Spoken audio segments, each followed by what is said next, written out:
In 8th position. Oh, who's that? There's some yellow flashes. That must be Ruiz. Yeah, Ruiz obviously pushing on a bit too much. He came podium to the space of a few hours for Gomez. Very, very strong performance indeed. Ferrandez is 4th. Garcia 5th. 6th now for Aradre. Ruiz rejoined in front of Cardelus. Cardelus 12.6 seconds back of Senna Aegis, the Australian, just going so strongly here. Very, very good stuff from the number 81. 3 laps to go. Another lap 6 on by. That time around a 53.7, a 54.3. Tristan for Sura. Sura just maybe he's also settled there. Possibly, yeah. I mean, I wouldn't blame him. He was making a lot of shapes there, and the bike was making all sorts underneath him. And with Senna being so in line ahead of him, and he'll just have been seeing Senna just take a tenth every corner, just that little bit more. It gets rising, and there's got to be a point where you say, all right, he's too far up the road now. I can't stay on his pace. Keep it on 2 wheels. Bring home 20 points. Another podium for Sura. He tried his best, but no one can match Aegis. It's taking nothing away from Alberto Sura. It's just Aegis in an absolute class of his own. Story of the season. Aegis has been by far the standout rider. Sura's tried his best to go with him, and a couple of times this year podiums, and that's been very, very good. In fact, the last 2 races podiums in Portimao and Barcelona. So there's been no shortage of potential and success for Sura. The problem is he's in it this year against the package of Senna Aegis, who is only a year younger than him, but on a Calex that is a slightly more favoured machine.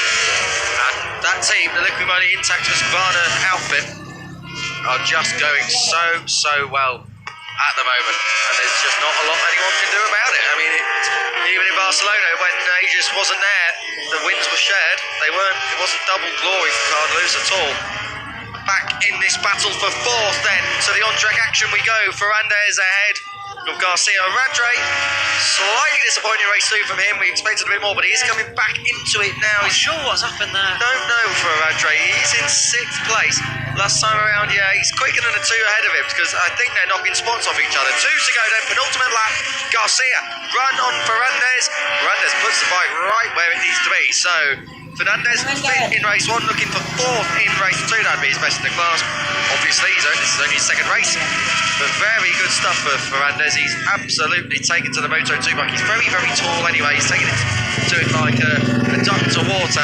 He looks like a Moto2. He does. He looks like a 600cc rider. Gets all over the front end of it, hangs off, elbows on the ground, knees on the ground. Look at the way when he transfers his weight over from one side to the other. His shoulders on the other side of the bike before the bike's tipping in, doing everything he needs to be doing, and it looks really, really good on him. Yeah, it does look good, and I think as well for the team, this will be very encouraging going ahead of the final round of the year. I mean, it's the last round for them to grab the podium with him for this class. And Valencia maybe a little bit more technical than Aragon in terms of it's a little bit more stop-start and a little bit more nadry, for wanting a better word, but looking good so far at Aragon, which is one of the harder tracks as well to come straight in and learn one of these Moto2 bikes. So we're talking about the 54 Ferrandez. He's in 4th place as it is. Roberto Garcia is going to try and do something about that. There's a flash through the top of the shot. But heading for his final lap. It has been a masterclass once again, not quite as dominant as the first race, thankfully for us here in Compt, but 3-second lead through the final 2 corners. Senna Aegis is Moto2 bound in the World Championship for 2024. He is championship bound on his last lap then. The final 5 kilometres between him and the title trophy. Aegis with 3.2 seconds over Alberto Sura. Sura try as he might. He gave it a good go at the start of this race, and until the final third was right there, Aegis just pulling the pin, Tristan, and doing what he's done so well so many times so far in 2023. Untouchable. He's absolutely untouchable out the front. He's able to just reel off the pace at the end to a pace that's really comfortable for him. We saw in practice he was able to just put 53, 53, 53, 53, all mid to low 53s. He's cruising. He's going around low 54s. It's a nice Sunday ride for him. He'll come into the pits, be in championship. Easy job. Rather majestic for Aegis start. He's been rider touted as the title favourite. He only narrowly lost out last year to Lucas to the mistakes, but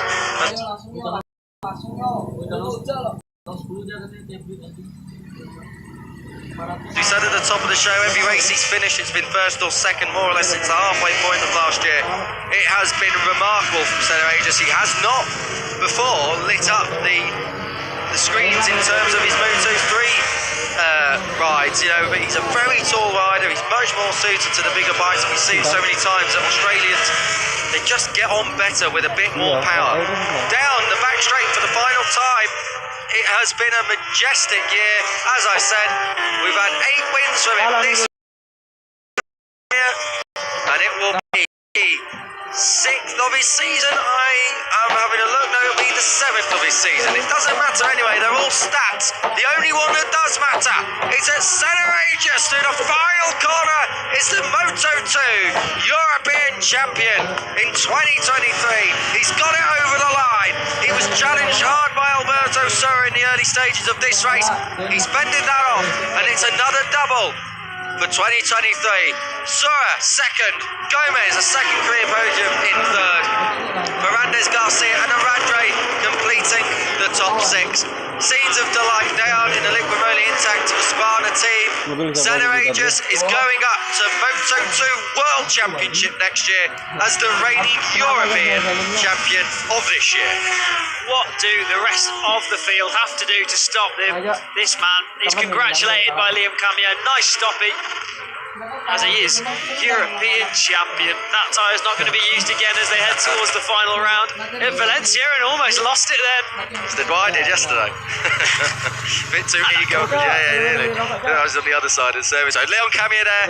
It's the first title for Australia in the class. Of course, Remy Gardner has been in this class. He wasn't able to quite make it work. Joel Kelso was a winner, but that was in Junior GP in the Moto3 class. In the Moto2, it's not been so straightforward, but now they're in the history books. Australia have a new star coming through, at just 18 years of age. Senna Aegis dons the golden crash helmet. It looks good. The team like it, and that is the fruits of much hard work throughout this year, last year, on track and off it. All the work, the dedication. Being Australia, the sacrifices that have to come from moving from the other side of the world to place yourself in Europe and change your entire lifestyle. And you get the feeling that Senna Aegis might just be enjoying How does he see where he's going with all that right? No idea. He might just be enjoying the first of many successes to come. Senna Aegis, your champion in 23.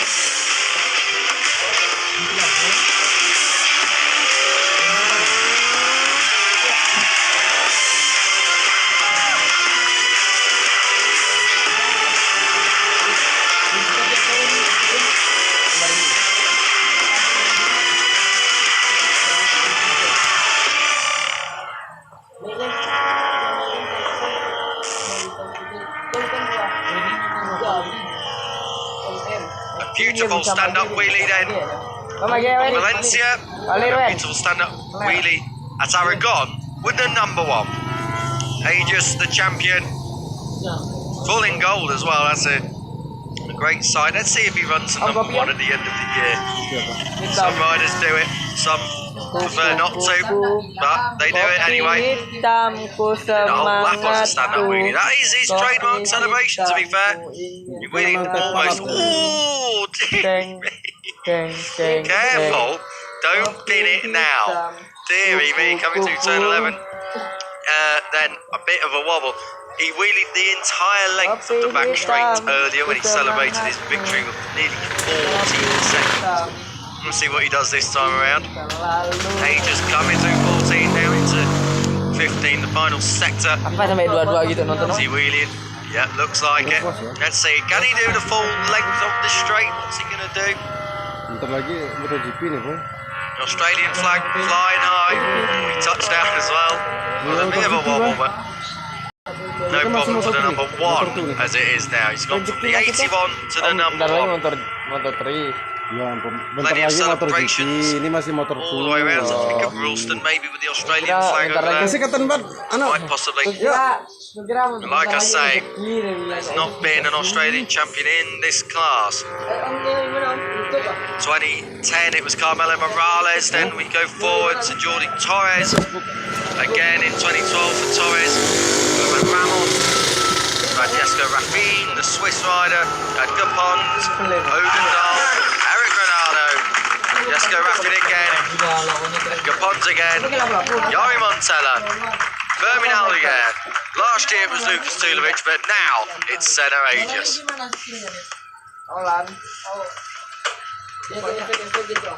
Team now enjoying being champions.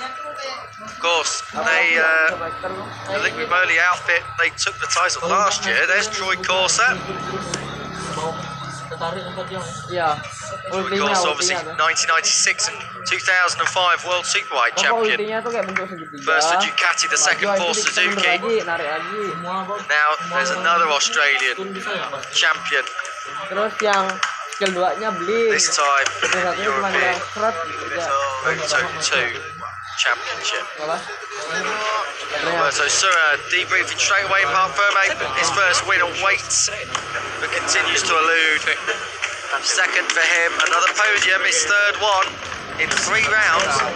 There's no doubting Sura and the Oscar team's ability, but just slightly adrift of Aegis at the top. Third place honours as well, don't forget. Coming up very soon for Borja Gomez. There he is, Atlantic Racing Cardoso outfit. Second podium of today. Next time, but perhaps a little bit more. Step by step, I think, is what he's saying there. So we're getting ready to get in with the interviews. The team celebrating with the pictures. Leon coming there in the background, but in the foreground, this is Senna Aegis. He is number 1, 2023. He was the pre-season title favourite. Once again, living up to the billing right the way through. And he is going to be a proper star in Moto 2 World Championship action next year. This was earlier on in the race. Turn 1, he got it all crossed up. Rear wheel off the ground. Little mistake. Soon regathered it up. And what about this for a wonderful move at turn 12 into 13. Sura did have a bite back at 14, but he just ran around the outside and got the job done. And then he got the whole job done when he crossed the line. Scenes of celebration and jubilation for him. There will be a party long into the night, I'm sure, even if we are in Alcañiz. Respect all round from Alberto Sura, but it's Senna Aegis who doesn't just dominate this race or this morning's race, dominated the entire season.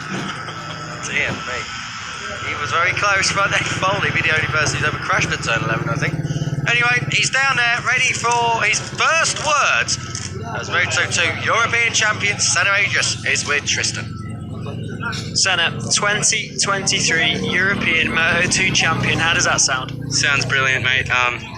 It's been a very long road since taking the gamble from moving to Australia to Europe. We've been here a few years now, been through the absolute roller coaster, and today on that in-lap I can say that it has 100% paid off. So a huge thank you to my family watching back home. They have always supported me and believed in me, and I've got an amazing team this year, and this is exactly what we deserve this year. So I'm leaving Aragon happy, and yeah, I'm just saying I'm really grateful for everyone. Signed up to the Moto 2 World Championship next year and going up in style.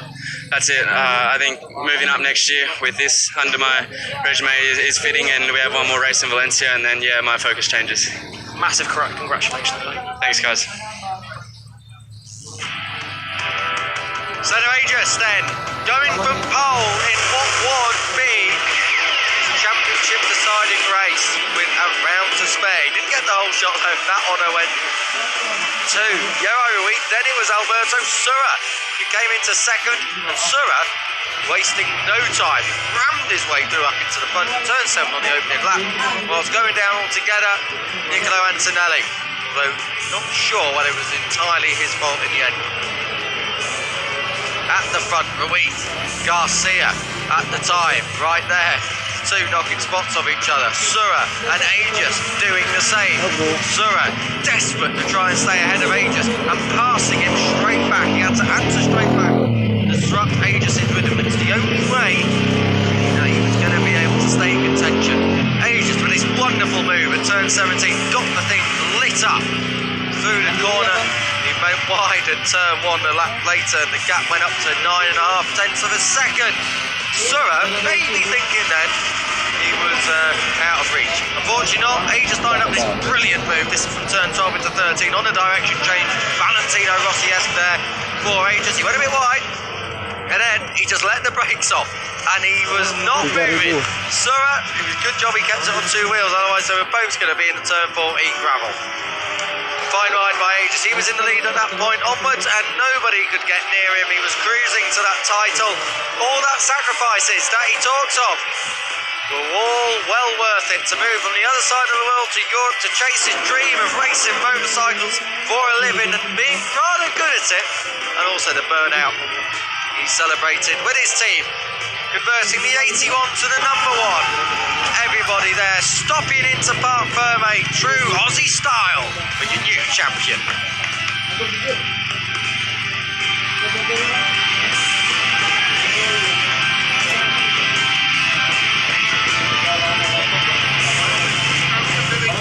And now we are ready for the podium ceremony. This is the race podium as we get everybody on there, team representatives, et al. Borja Gomez third, second place Alberto Surra, first for Senna Aegis. We'll get them all on there in a moment. Tristan Finocchiaro back alongside me now for pit lane. And Senna echoing what we were talking about, all the sacrifices, big life decisions to move not just country but continent and the other side of the world to chase a dream, and he said it was worth it, and it is worth it. Yeah, it's a massive commitment, but like you said, it's been worth it, and you know, that's one step further towards his dream. Will we see him in MotoGP one day? A lot of it will depend on how he gets on over at the Moto2 World Stage, but been absolutely dominant this season and cannot do anything but move on. He has gotten everything he needs to out of this category. He's been incredible since he joined the championship back in last year, so well deserved. It's the second podium for Borja Gomez of the day in third. It's a third career podium for Alberto Surra, but our new champion, Senna Aegis, is going to make it his 7th career victory, and he has been fine medal from lights out earlier in the year.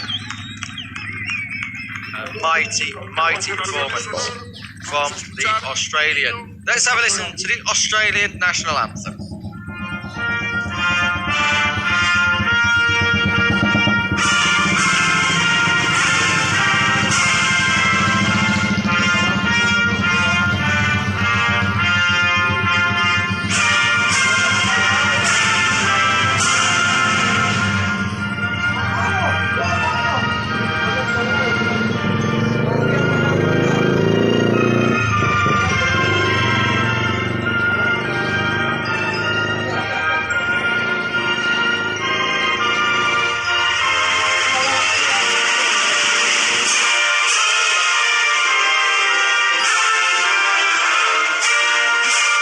Ahí está ese fuerte aplauso para el piloto Senna Aegis.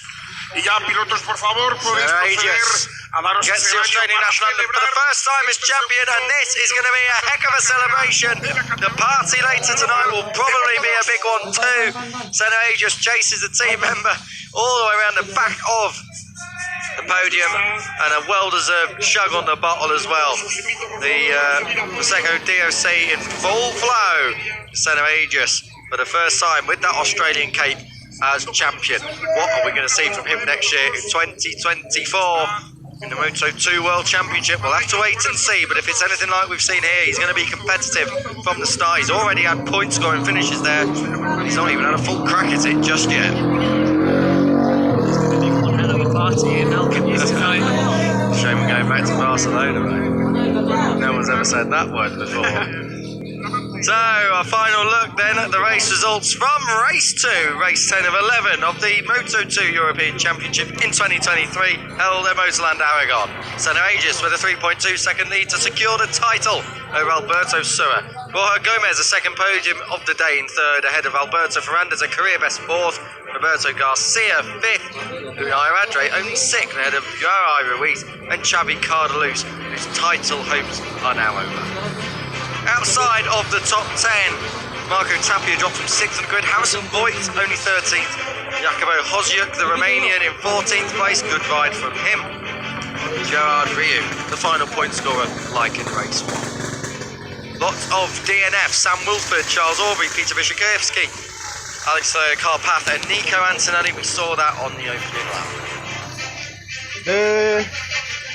We should be now readying for the championship standings. 191 plays 139. There's only 25 left on the table. He's doubled the advantage that he had to have going to the final round. Senna Aegis, unassailable, untouchable at the top. Cardaluz, Sura, Rato, Garcia, Ruiz, Aradre Toledo and Carlos Tatai stuck with 61 points there in 9th as his recovery continues, albeit in good spirits. Marco Tapia 10th ahead of Nicolo Antonelli, Sam Wilford, Mattia Volpi, Francesco Mongiardo, Gerard Rieu, Borja Gomez and Harrison Voigt on the second page. Plenty of big names to watch out for there in the final round of the season coming up. They all have a point to prove. Peter Vyshegorski 18th, that's not the full story really from him though. Alberto Ferrandez is already 4 points behind him after just 2 rounds. Keep an eye on Alberto Ferrandez, he has definitely got potential aboard the Network Mia Racing Team machine. All the way down, P28, the final point scorer, Eduardo Montero.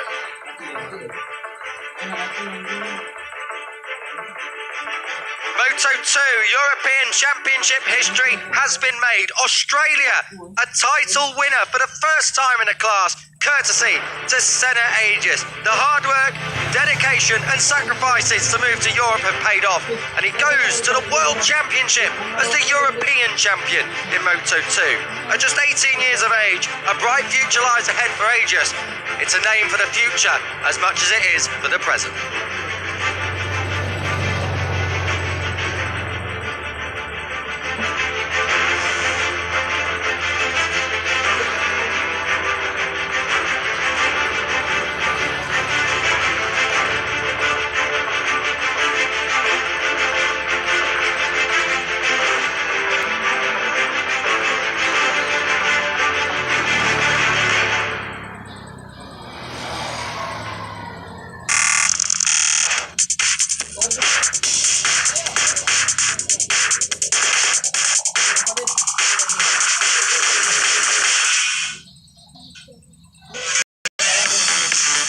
Aragon, the penultimate circuit on the 2023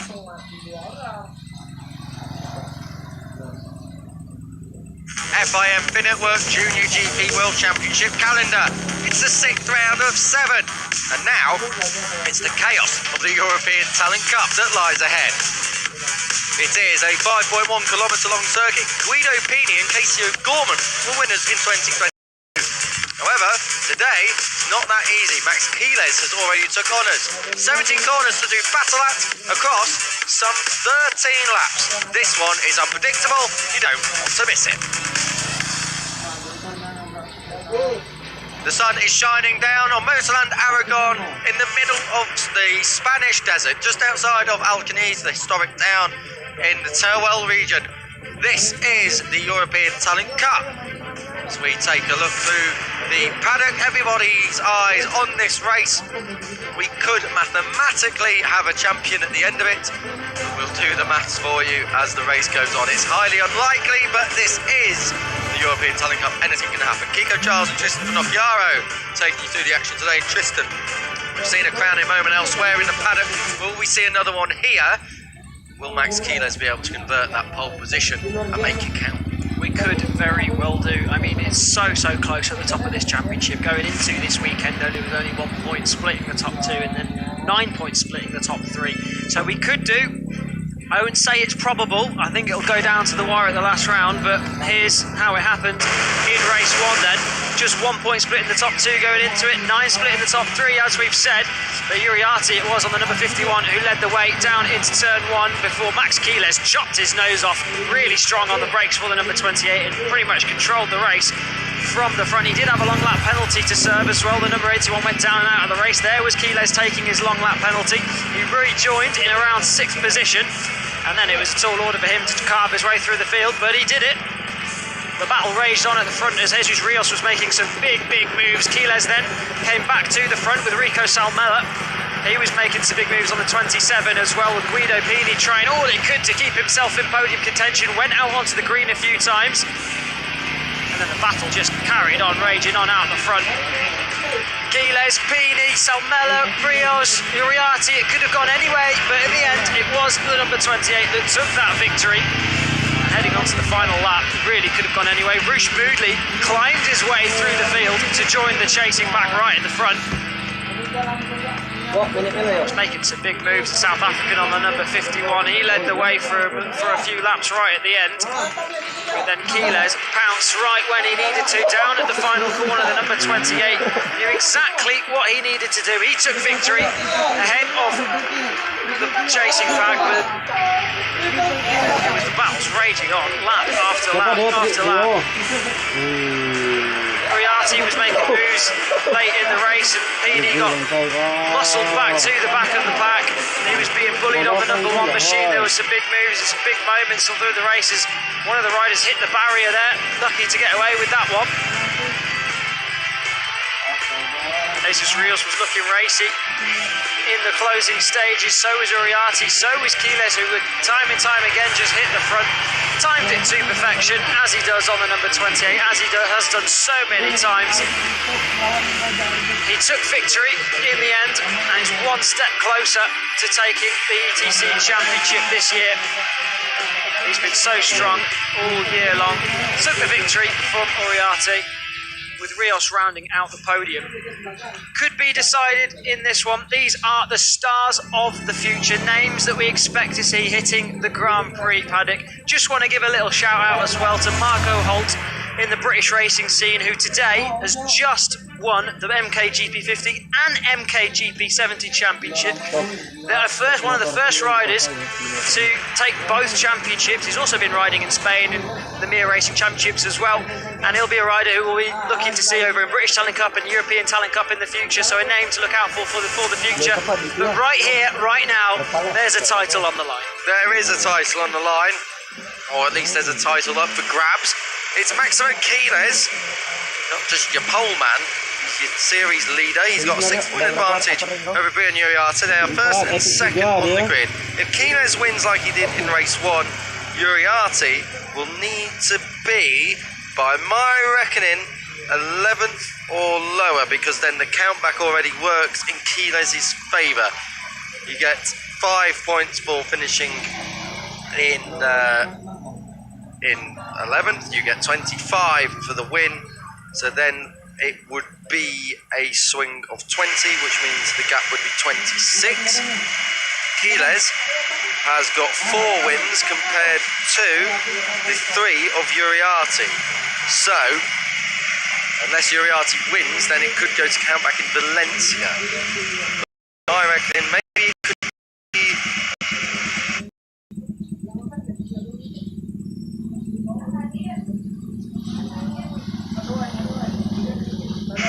a 10th place for Quiles if Uriarte wins. I'm glad you're doing that today, because no one else is. They're already nodding off at home. I'm doing it live. Why am I doing it live? We didn't have time to do it after race 1. But that's my reckoning. Top 10 finish for Quiles and Uriarte if Uriarte wins. But then you've got Guido Pini, who's in the mix as well, and Dodo Boggio and Rico Salmela, who've got mathematical chances, and that is about it. This is Salmela, who is 3rd on the grid. This grid will look a little bit different to the grid of race 1, Tristan, because of a myriad of penalties coming everyone's way yesterday. Yeah, there was 31 riders had penalties after yesterday's qualifying sessions and the practice sessions as well, for a number of different reasons. The most of it was riders riding slowly on the racing line or out on circuit, slow sectors, out of the 114 and out of the 130%. Not in this one. Not all of those 31 riders were on the grid, because a lot of them didn't go through to the last chance race, which actually never happened in the end.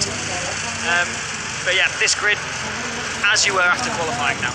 This is a name, a star of the future, Valentin Perrone. Now, he only got points this year in this class and has really found form here this weekend in Aragon. He was one of the riders who also had a penalty but came through to score 1 point in race 1. He goes from 4th on the grid, the Argentine, right on cue, the beautiful Argentinian flag, and friends and family no doubt cheering him on, Tristan. Yeah, brilliant to see another flag, another nationality on the grid. Like we say, these are the stars of the future. So if Valentin is a rider who can really hone his skills and bring that to the World Championship stage, that would be so incredible for the sport. Pau Alsina, he was looking racy in race 1, didn't quite have the edge that a lot of the front runners had, but age 15, he's got plenty of time to be racking up the points. Best result this season has been 7th place. Will he push his way through in this race? We'll find out. I think he actually crossed the line in 6th, so there must have been a penalty after race 1. So Alsina, I make that 5-7th place finishes, so he is anything's getting that top 6, please, is what he's going to be begging next. Try that number 7. Yeah, the number 7, by the way, was the rider that crashed earlier in race 1 at turn 8, who hit the barrier. That was Beñat Fernandez. Thankfully, we actually did see him walk away in the live, so he's okay and should be in position to take place on the grid. This is Jesus Rios, or Jesus Elbows Out Rios. He was absolutely box office in the first race, and last race of the day, after that first podium of his career earlier, he'll be looking for a first win and doing anything he can to get it. Yeah, we like a bit of that. He really had his elbows out in that race. It was firm but fair. I don't think any of his moves were over the line. They were on the line, but not over the line, and incredible to see that. That's what we want. We want young riders with drive who are getting their elbows out and excited to be pushing their way through. One rider who was really pushing on last year, Uranian champion Guido Pini. Granted, part of that was due to some misfortune for Joel Esteban, who's moved up, but he is a champion and he's here. He has taken victory already this year. Was looking very racy in race 1, just got a little bit unlucky on the last couple of laps. And just quickly on Pini, he needs to outscore Max Quiles or not lose more than 2, well, needs to not lose more than 1 point to him to stay in the title race. He's 23 back of Quiles. If he finishes ahead of Quiles, he'll be going into the showdown. Regardless, he'll be in contention, but Pini will keep you updated throughout the race. He's not as clear-cut as staying in the title race as perhaps Uriarte is. So it could be a head-to-head showdown in the final round of Valencia. Let's see what happens here. That was the Belgian rider Lorenz Tony Luciano on the Artbox bike. He goes from 8th place on the grid. We'll be coming up to see Adriano Donoso in a moment's time. He will go from 9th. Here he is, number 12. Race 1 in that lead group, still chasing that career first podium. And Donoso, really a rider to keep an eye on. Best result of the year came earlier on, joined with Valencia.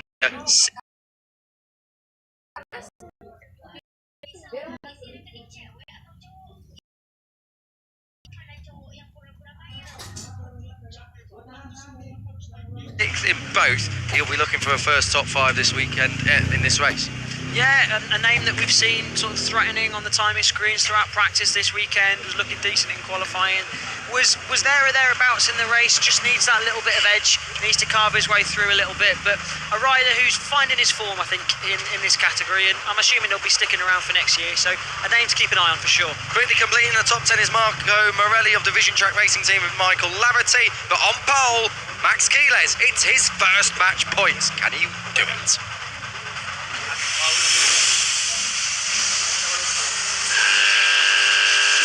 The European Talent Cup. Where to start with this one? The penultimate race of the season in the penultimate round of the season. And the first match point for Max Quiles. If Brian Uriarte wins, Quiles can be in the top 10 anywhere. And I think the title race goes to Valencia. I believe we'll do the live maths throughout. But it is a match point. The gap is only 6. So Brian Uriarte can be remaining in contention. However, Quiles needs to outscore him by about 19 points by my working out, because then it wouldn't go to count back. It's complicated, it's not very likely either, but we have to tell you it as it comes. Quiles on pole ahead of Uriarte, the top 2 in the title race, first and second, and third on the grid for Rico Salmela, who The Finnish rider continues to chase a first podium. Nico Giles and Tristan Finocchiaro alongside me, taking you through the action. Lots of riders to keep an eye on, one of them of which is the number 21 of Ruche Moodley, who we saw come through in race 1, 20th on the grid. He'll be one to watch again here. Who else, Tristan? Who else do we need to keep our eyes peeled on? I'd say keep your eye on Peony in this one. He was looking very, very racy in race 1. Got bullied a little bit towards the back of the group in the final few laps. Got a little bit unlucky as well. So he'll be out for vengeance in this one on the number 1. And if he approaches it with the similar or the same approach he did in race 1, I think Max, he's just one of those. They're just slight edge. Uriarte will be wanting to stop him though, and I think keep your eye out for Peony. 29 degrees air temperature, 36 degrees